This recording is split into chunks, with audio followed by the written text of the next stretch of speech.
mayonnaise. It's not enough for him to scrape it off. He must order you a new burger. 8. It's pronounced pseudonymous. 9. Secret? What secret? 10. I know you are, but what am I? Author's note. At a certain point in the first 125 minutes or so of this audiobook, there will be an emergency drill. Please follow all instructions and behave exactly as you would in a real emergency. Thank you. PB. Chapter -10. Goat. Footnote. As you will discover, I have numbered this and several other chapters negatively, so to speak. Alas, I cannot tell you why without giving away too much. But if you have studied integers, you may well be able to guess. You know, for example, that a number whose value is less than 0, and that the higher the negative number is, the less the amount that it represents. Thus, when you order two negative numbers in sequence, the higher of the two always comes before. Hint, hint, the lower. -10 comes before -9, and so on until you get to 0 and things turn normal, more or less. How shall I put this?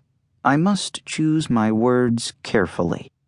I know how you are, always ready to jump on my mistakes. Somewhere, at some time, a girl walked down a road. I say somewhere not because the where is secret, although it is. I say sometime not because the when is secret, although it is. And I say a girl not because her name is secret, although it is. No, I use these words because the girl herself did not know where she was, or when, or who. She had woken standing up, with her eyes open. It was a very strange sensation, like materializing out of nowhere. Her fingers and toes tingled. The tips of her ears burned. Whether from heat or cold, she wouldn't have been able to say. Sunspots lingered in her eyes, blurring her vision. But when she looked up, she saw there was no sun. The sky was cloudy. Had she fainted? Did she have a concussion? She knew that confusion and blurred vision were symptoms of concussion, but she couldn't remember how she knew it. She touched her head, but she found no injury. Gradually, the sunspots disappeared and her vision cleared. She looked around. She had no idea where she was. She seemed to be in the countryside, but of what country wasn't immediately apparent. There were fields to either side of her, but they were dry and empty. Trees dotted the landscape, but in no obvious pattern. There were no signs of life. Be systematic, she told herself. If you retrace your steps, you'll figure out where you are. But she couldn't remember a thing that had happened before she was where she was. It was as if she had been born a moment ago. Who am I? The realization that she didn't know her own name came over her belatedly, like a chill you don't notice until you see your breath clouding in the air.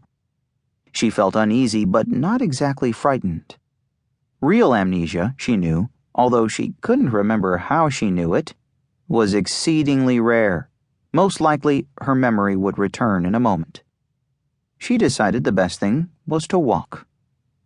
The walking was not easy. There were no signs or streetlights to guide the way. The road was not paved, and it was riddled with rocks and tree roots and mud holes. She stumbled more than once, but she trudged forward. What else was there to do? An hour passed, or maybe 2, or was it less? She didn't see anyone else. Until she did. Ahead of her, just a few feet off the road, a little boy was climbing a big tree. Like a cat, he made his way on all fours out onto a long branch. Like a cat, he got stuck. "Father! Father!"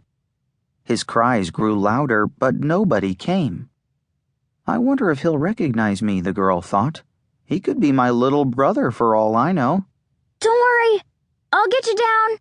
If the boy heard her, he showed no sign. "Father!"